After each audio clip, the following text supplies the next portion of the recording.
নমস্কাৰ এই মুহূৰ্তত দিবলৈছো ৰাতিপুৱাৰ কেইবাটাও বিগ ব্ৰেকিং নিউজ। আজি হৈছে 11 আগষ্ট। গোটেই অসমৰ লগতে ভাৰতৰ বিভিন্ন প্ৰান্তৰ পৰা যুগুত হৈছে কেইবাটাও গুৰুত্বপূৰ্ণ খবৰ। মুখ্যমন্ত্ৰী হিমন্ত বিশ্ব শৰ্মাৰ মুখত কেইবাটাও বিস্ফোৰক মন্তব্য। হয়, আমাৰ প্ৰথমটো খবৰে ৰাজ্যবাসীৰ বাবে বহুতে গুৰুত্বপূৰ্ণ। উচ্ছেদৰ লগতে এইবাৰ আৰম্ভ হ'ব বৃহৎ তদন্ত। এটা ডাঙৰ খবৰ ৰাজ্যবাসীৰ বাবে। বিহাৰ ধুবুৰী বেংগলৰ পৰা অহা মানুহক লৈ সন্দেহ প্ৰকাশ কৰিছে এবাৰ মুখ্যমন্ত্ৰী হিমন্ত বিশ্ব শৰ্মাই। হয়, বিহাৰ ধুবুৰী বেংগলৰ পৰা অহা মানুহবিলাক কেতিয়াও ভাৰতীয় নহয়, এই সকলোবিলাক বাংলাদেশী। এটা এটাকৈ ধৰা হ'ব, ইনকুৱাৰী কৰা হ'ব আৰু পাৰ কৰা হ'ব অসম। ইয়াৰ লগতে মুখ্যমন্ত্ৰী হিমন্ত বিশ্ব শৰ্মাই আৰু কেইবাটাও বিস্ফোৰক মন্তব্য কৰা দেখা যায়। ভিডিঅ'টি অলপ স্কিপ নকৰিব, শেষলৈকে চাব। উচ্ছেদৰ লগতে এইবাৰ আৰম্ভ হ'ব ৰাজ্যত বৃহৎ তদন্ত। বিহাৰ ধুবুৰী বেংগলৰ পৰা অহা মানুহক লৈ সন্দেহ প্ৰকাশ কৰিছে মুখ্যমন্ত্ৰী হিমন্ত বিশ্ব শৰ্মাই। স্থায়ী বাসিন্দা নহ'লেই আয়ুক্তই কৰিব ইনকুৱাৰী। গোটেই অসমত চলিব বৃহৎ তদন্ত। উচ্ছেদৰ লগতে এইবাৰ আৰম্ভ হ'ব বৃহৎ তদন্ত। বিহাৰ ধুবুৰী বেংগলৰ পৰা অহা মানুহক লৈ সন্দেহ প্ৰকাশ কৰিছে মুখ্যমন্ত্ৰীয়ে। স্থায়ী বাসিন্দা নহ'লে উপায়ুক্তই কৰিব ইনকুৱাৰী। খেদা হ'ব লগে লগে অসমৰ পৰা। ৰাজ্যজুৰি চলিছে সৰ্ববৃহৎ উচ্ছেদ অভিযান। উচ্ছেদৰ লগে লগে আৰম্ভ হৈ গৈছে ইনকুৱাৰী। বিহাৰ ধুবুৰী বেংগলৰ পৰা মানুহে দখল কৰিছে উজনি। স্থায়ী বাসিন্দা নহ'লেই উপায়ুক্তই কৰিব তদন্ত আৰু আঁতৰোৱা হ'ব অসমৰ পৰা। সঁচাকৈ ক'ৰ পৰা আহিছে মানুহবোৰ, আৰম্ভ হৈ গ'ল ইনকুৱাৰী। হাতত তালিকা উলিয়াই মুখ্যমন্ত্ৰী হিমন্ত বিশ্ব শৰ্মাই ক'লে, য'ৰ পৰা আহিছে সেই স্থানলৈ যাবই লাগিব। অচিনাকি সন্দেহযুক্ত মানুহ দেখিলেই সজাগ হওক মুখ্যমন্ত্ৰীয়ে ৰাইজলৈ দিলে এই ডাঙৰ বাৰ্তা। হাতত লিষ্ট উলিয়াই লৈ মুখ্যমন্ত্ৰীয়ে কৈ গ'ল অনুপ্ৰৱেশকাৰীৰ কথা। কাছাৰ, শ্ৰীভূমি, ধুবুৰী, বৰপেটাৰ পৰিয়ালে বাহৰ পাতিছিল উৰিয়াম ঘাটত। হোজাই, নগাঁও, মৰিগাঁও, আনকি বিহাৰৰ পৰা মানুহেও দখল কৰিছিল উৰিয়াম ঘাট। বিহাৰৰ মানুহখিনিক লৈ সন্দেহ প্ৰকাশ কৰিছে মুখ্যমন্ত্ৰী হিমন্ত বিশ্ব শৰ্মাই। বিহাৰ বুলি কৈয়ে সিপাৰৰ পৰাও আহিব পাৰে। সকলো মানুহৰ নথি পত্ৰ পৰীক্ষা কৰাৰ নিৰ্দেশ প্ৰদান কৰিছে মুখ্যমন্ত্ৰীয়ে। জিলাই জিলাই দিয়া হৈছে উপায়ুক্ত কাৰ্যালয়ৰ তদন্তৰ নিৰ্দেশ। বিদেশী বুলি ধৰা পৰিলেই লগে লগে খেদা হ'ব অসমৰ পৰা।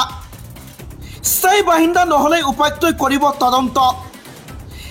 পিজিআৰ সত্ৰৰ মাটি দখলৰ উচ্ছেদ পৰ্যায়ক্ৰমে হৈ থাকিব।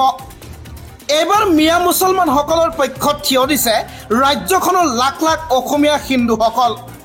হয়, মিয়াক অসমীয়া আখ্যা দিছিল জ্যোতিপ্ৰসাদ আগৰৱালা, ভূপেন হাজৰিকাই। সকলো মিয়া বাংলাদেশী নহয়। এটা ডাঙৰ খবৰ, এটা বহুতে গুৰুত্বপূৰ্ণ খবৰ। ভিডিঅ'টি শেষলৈকে চাব। এনেবোৰ বা বাতৰি পাই থাকিবলৈ আমাৰ এই একমাত্ৰ চেনেলটো ছাবস্ক্ৰাইব কৰিব। অসমত থকা ৮০% মিয়াক মৰাপাটৰ খেতি কৰিবলৈ ব্ৰিটিছে আনিছিল। অসমক অৰ্থনৈতিকভাৱে শক্তিশালী কৰিবলৈ অহোপৰুষাৰ্থ চেষ্টা কৰিছে মিয়া জনগোষ্ঠীয়ে।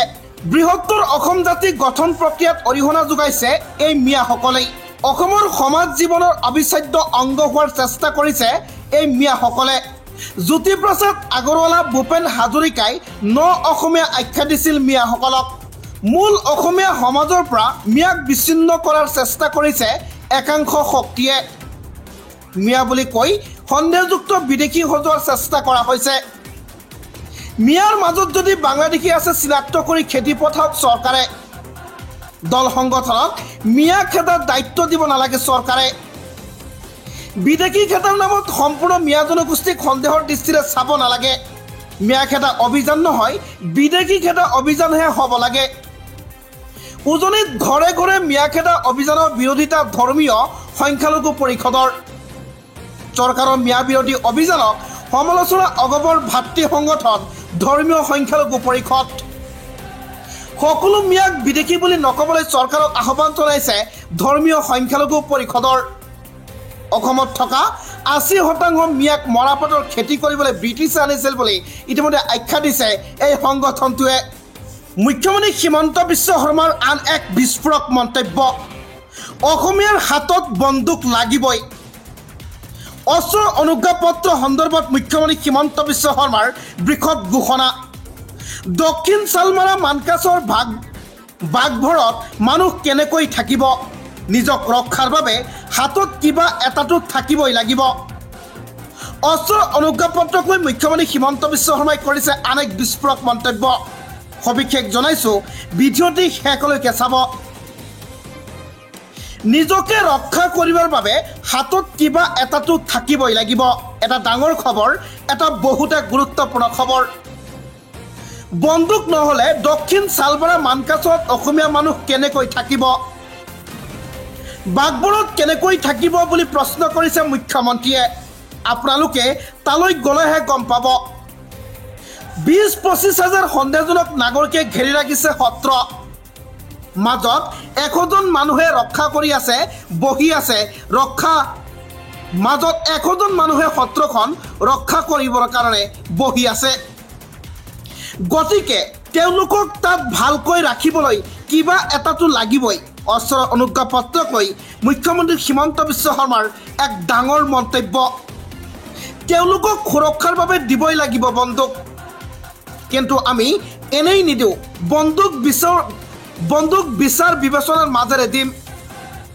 আইনৰ যোগেদি বন্দুক দিয়া হ'ব এইবোৰ ঠাইৰ অসমীয়াক বন্দুকো লাগিব মাটিও লাগিব অধিকাৰো লাগিব সকলো লাগিব আইনৰ গণ্ডি পাৰ হৈ আমাক একো নালাগে অস্ত্ৰৰ লাইসেন্স সন্দৰ্ভত মুখ্যমন্ত্ৰী হিমন্ত বিশ্ব শৰ্মাৰ এক ডাঙৰ ঘোষণা ৰাজ্যবাসীৰ বাবে আন এক ডাঙৰ খবৰ এটা বহুতে গুৰুত্বপূৰ্ণ খবৰ মুখ্যমন্ত্ৰী হিমন্ত বিশ্ব শৰ্মাৰ মুখত দেখা গ'ল আন এক বিস্ফোৰক মন্তব্য অসমৰ মাটি সন্দেহযুক্ত বিদেশীক নিদিও অসমীয়াই এটা এটাকৈ সমষ্টি জাতি মাটি হেৰুৱাইছে গতিকে অসমৰ মাটি সন্দেহজনক বিদেশীক কেতিয়াও নিদিও বুলি মন্তব্য মুখ্যমন্ত্ৰী হিমন্ত বিশ্ব শৰ্মাৰ ইয়াৰ লগতে আৰু কেইবাটাও বিস্ফোৰক মন্তব্য কৰা দেখা যায় ভিডিঅ'টি শেষলৈকে চাব অসমৰ মাটি সন্দেহযুক্ত বিদেশীৰ দখলত থাকিব নোৱাৰে অসমৰ মাটি সন্দেহযুক্ত লোকক নিদিয়াৰ হুংকাৰ মুখ্যমন্ত্ৰী হিমন্ত বিশ্ব শৰ্মাৰ